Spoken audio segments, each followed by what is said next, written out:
Welcome back to Cool Clubs Reviews. Today, Mark, let's take a look at the Srixon Z Forge Mark II. Yeah, this is pretty interesting, huh? It's basically their blade version, right? So it's got a little bit of a bank in the, cut out in the back and stuff, but it's got their soul, which is the big deal. Yeah, for I them, think that's, right. I mean, a blade's a blade to some extent. You can move around the CG a little bit, but it's not going to change it dramatically.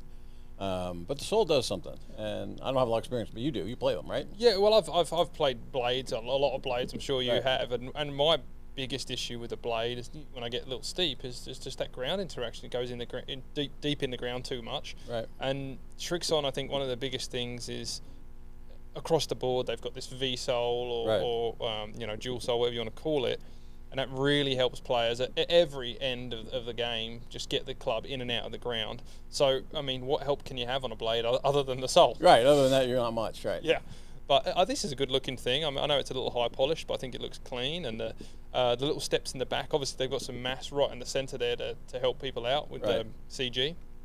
Yeah, a bit of an old, I call it, old T-Zoid originally. It really does look a like long that, time actually. ago, yeah. So Yeah. it's a little bit bigger version of it, but yeah, it's a little more mass in the center. Yep. Anytime you do that, obviously, it makes me feel a little more solid in the center. So, not a bad thing to do. Doesn't help in how forgiving it is, though. No, exactly right. Well, let's take That's a look not at what that. this is for, right? Okay, good point. 90-mile-an-hour test. 330 spin launch, so it's actually not crazy high for a blade. Let's have a look at the loft here. 33 degrees, so pretty traditional for the blades out there. Right. I think 35 is the max on some of the other blades. 176 in the middle. Group print's pretty good, but you can see that this thing is a little hotter off the center. Look at the center strike there, jumps out Yeah, it does. a little bit. So that's kind of interesting that it's that maybe, like you say, the mass in the middle just gives you a little bit more bang for your buck. Right. Stopping power is great. Tool performance is great.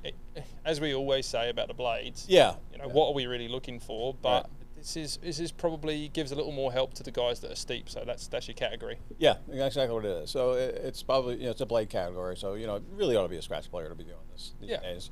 Or better. And basically with the soul piece they've got on here, if you tend to be a little steeper, this is going to help you. Yep.